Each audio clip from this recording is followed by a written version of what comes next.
Hello dear students, क्या पढ़ने वाले आज भैया? आज पढ़ेंगे कंपनी अकाउंट्स। कंपनी अकाउंट्स में सबसे पहला चैप्टर जो है वही शुरू कर रहा हूँ। कौन सा चैप्टर है? Accounting for share capital. इस वीडियो में पूरे जो बेसिक्स हैं इस चैप्टर से रिलेटेड वो सारे डिस्कस करूंगा। बेसिक्स क्यों? बहुत सारे ऐसे बच्चे मुझे पता है जिनका बेसिक्स भी क्लियर नहीं है, तो पहले बेसिक्स स्ट्रॉन्ग करेंगे, है ना। किसी भी मकान की नींव जितनी मजबूत होती है वो मकान उतना ही ऊंचा और उतना ही ज्यादा समय तक चलता है। तो आप सबकी नींव जो है वो हमें मजबूत बनानी है, ठीक है। तो पहले बेसिक से शुरू करेंगे। तो मीनिंग क्या है, कंपनी का मीनिंग क्या है? Any artificial person created by law having separate entity with a perpetual succession and a common seal। ठीक है। आर्टिफिशियल पर्सन कौन होता है? आर्टिफिशियल पर्सन वो होता है जो किसी भी कॉन्ट्रैक्ट में जा सकता है, जो किसी को सू कर सकता है और कैन बी सूड, है ना। ठीक। क्रिएटेड बाय लॉ, इसमें कौन सा लॉ है जो गवर्न करता है इस कंपनी को? पहले हमारा कंपनीज एक्ट 1956 था और अब कौन सा है? कंपनीज एक्ट 2013 है, वो गवर्न करता है कंपनीज को। उसके बाद में परपेचुअल सक्सेशन का क्या मतलब होता है भैया? परपेचुअल सक्सेशन मतलब कि कोई भी अगर इस कंपनी का हिस्सा है यानी शेयर होल्डर है, वो मर जाए, पागल हो जाए या कुछ भी उसके साथ हो जाए, ये कंपनी बंद नहीं होने वाली अनलेस एंड अनटिल अगर कोई लीगल मैटर्स होंगे, तब वाइंड अप का केस होता है, तब वो बंद हो जाएगी, ठीक है। नहीं तो किसी के भी कुछ भी किसी के साथ होने से कंपनी बंद नहीं होने वाली।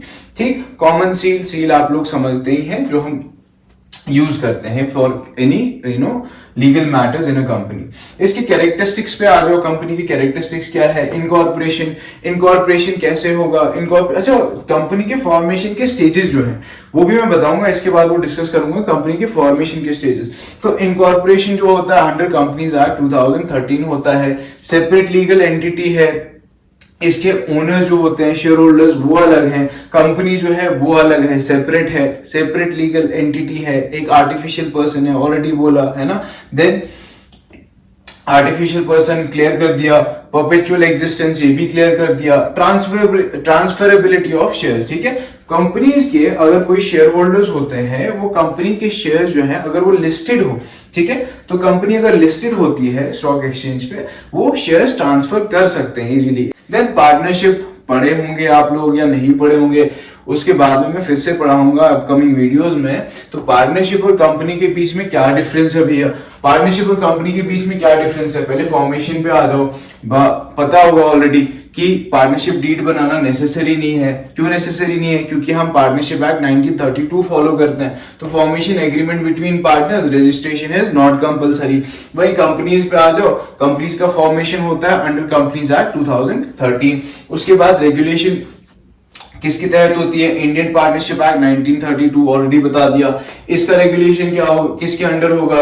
कंपनीज एक्ट 2013 के अंडर होगा। देन नंबर ऑफ मेंबर्स, कितने नंबर ऑफ मेंबर्स हो सकते हैं पार्टनरशिप में? मिनिमम 2 होंगे, मैक्सिमम 50 होंगे, as per section 464 of companies act 2013 and company rules rule 10 company rules 2014, है ना। ऑडिट जो है पार्टनरशिप का वो मैंडेटरी नहीं होता है।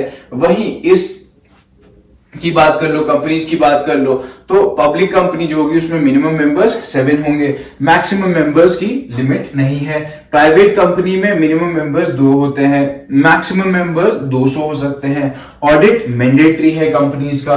देन मैनेजमेंट जो होती है किसी भी पार्टनरशिप की, it is managed by all partners, या फिर कोई एक बेचारा होता है जो सबके लिए एक्ट करता है, वो अकेला मैनेज करता है, जिसको एक्टिव पार्टनर के नाम से भी तुमने सुना होगा। देन यहां पे मैनेजमेंट कौन करता है? मैनेजमेंट करते हैं board of directors which are elected by shareholders. उसके बाद में लाइबिलिटी पे आ जाओ। जब बात करूंगा पार्टनरशिप की, लाइबिलिटी अनलिमिटेड हो सकती है, ज्वाइंट हो सकती है, सेवरल हो सकती है, depending upon the type of partnership. Then coming to companies में लाइबिलिटी जो होती है limited to the amount of shares held by the shareholders, and in case of company which is having unlimited liability, the liability is unlimited। ठीक है। उसके बाद में stability, जो पार्टनरशिप है, अगर पार्टनरशिप में कोई पार्टनर मर जाए, डेथ हो जाए, रिटायर कर जाए या फिर पागल हो जाए, ठीक है, तो उस टाइम पे जो पार्टनरशिप है उसकी स्टेबिलिटी खत्म हो जाती है या हमें डिसॉल्व करनी पड़ती है।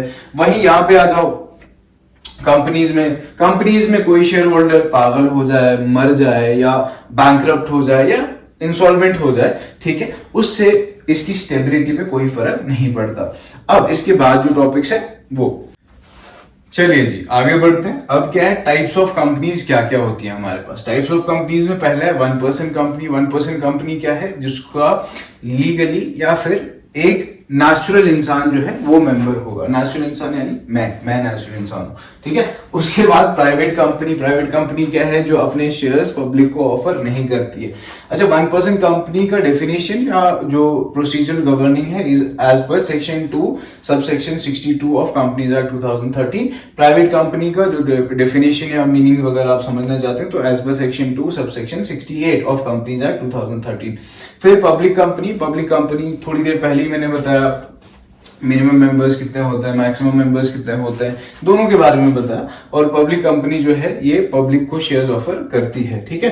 तो section 2 subsection 71 of companies act 2013 defines public company for us. And then अगर कंपनी प्राइवेट हो या पब्लिक हो, उसके बाद में भी वो या तो लिमिटेड लायबिलिटी कंपनी हो सकती है, या फिर अनलिमिटेड लायबिलिटी कंपनी हो सकती है, या कंपनी लिमिटेड बाय गारंटी हो सकती है। अब इनकी भी मैंने सेक्शन साथ में लिख दी है। कंपनीज लिमिटेड बाय गारंटी का section 2 subsection 21 of companies act 2013, unlimited liability company का section 2 subsection 92, then limited liability company का section 2 subsection 22 of companies act 2013। मतलब क्या, आप समझते हैं। लिमिटेड लायबिलिटी कंपनी साधारण सा मतलब ये है कि आपने जितने शेयर्स लिए आपकी लायबिलिटी उन्हीं तक लिमिटेड है, ठीक है, समझ गए बात। उसके बाद अनलिमिटेड लायबिलिटी कंपनी क्या है कि अगर ये कंपनी कल को बंद हो जाती है या इसमें लॉसेस हो जाते हैं तो यहां जो कर्जा चुकाना पड़ेगा, तब आपको सिर्फ उतना पे नहीं करना जितने आपके पास शेयर्स थे, तब आपको पर्सनल प्रॉपर्टी बेच के, है ना, घर बार बेचना पड़ेगा, है ना, घर जाएगा इसमें, ठीक है। उसके बाद कंपनीज लिमिटेड बाय गारंटी, आपने जितनी गारंटी ली है while taking the shares of this company कि भैया अगर कल को लॉस होता है या तुम्हारा डेट चुकाना है, इतनी मैं गारंटी लेता हूं तो उतनी तुम्हारी गारंटी की तुम्हारी लायबिलिटी है, ठीक है। ये क्लियर हो गया। मान लो कि तुमने 2 लाख की गारंटी ली, 3 लाख की गारंटी ली, कल को कंपनी का अगर लॉस होता है या डेट चुकाना है तो तुम उतनी गारंटी के जो तुमने ली है गारंटी उतना ही पैसा पे करोगे। उसके बाद कंपनी को शुरू करने के क्या स्टेजेस हैं, 11th में भी पढ़ चुके हो। 4 स्टेजेस हैं। कौन कौन सा स्टेजेस है? सबसे पहले प्रमोशन होता है, फिर रजिस्ट्रेशन होता है या इनकॉर्पोरेशन स्टेज जिसको बोलते हो, उसके बाद में कैपिटल सब्सक्रिप्शन होता है और फिर कमेंसमेंट होता है, ठीक। तो प्रमोशन में क्या होता है, प्रमोटर्स होते हैं हमारे पास जो इस कंपनी को प्रमोट करते हैं, ठीक है, कंपनी का नाम वाम वो सब करते हैं। उसके बाद रजिस्ट्रेशन में क्या है, रजिस्ट्रेशन में आप करते हो एज पर कंपनीज एक्ट, जो आपके रजिस्ट्रेशन के प्रोसीजर्स हैं उन सबको फॉलो करते हो और एक रजिस्ट्रार के पास जाके अपनी कंपनी को रजिस्टर करते हो और आपको एक सर्टिफिकेट ऑफ इनकॉर्पोरेशन मिल जाता है। देन कैपिटल सब्सक्रिप्शन में आ जाओ। कैपिटल सब्सक्रिप्शन में पब्लिक कंपनी जो है वो शेयर्स ऑफर करती है पब्लिक को, तो वो किसके थ्रू ऑफर करती है? थ्रू अ प्रोस्पेक्टस, ठीक है, एक प्रोस्पेक्टस के थ्रू ऑफर करती है। प्रोस्पेक्टस का डेफिनेशन भी as per section 2 subsection 70 companies act 2013 बताया हुआ है, देख सकते हो, चेक कर सकते हो, या फिर मैं नोट्स डाल दूंगा आपके टेलीग्राम चैनल पे, वहां से चेक कर सकते हो।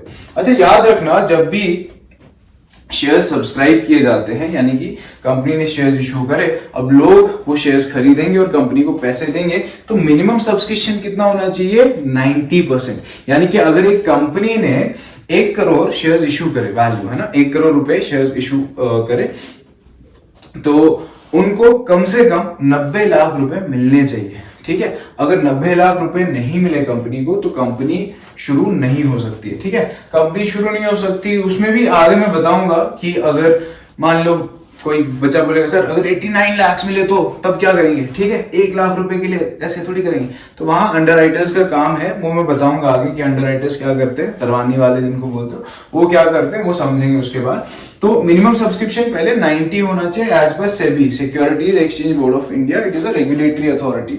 ऑलरेडी 11th में पढ़ा हुआ है, ठीक है, भूल गए हो गए, है ना। चलो उसके बाद इफ नॉट, अगर 90% हमें सब्सक्राइब नहीं होता कैपिटल, तो जितना पैसा आया लेकर भाग नहीं जाना, है ना। मैं किसी का नाम नहीं ले रहा हूं, जो लोग पैसा लेके भाग जाते हैं, बहुत सारे हैं ना हमारे देश में ऐसे लोग। तो यहाँ पे क्या करना है, अगर इतना पैसा हमें नहीं मिला है 90% के इक्विवेलेंट, तो 15 दिन के अंदर अंदर उन लोगों को लौटा देना, ठीक है। और उसके बाद में कमेंसमेंट ऑफ बिजनेस, ठीक है जी।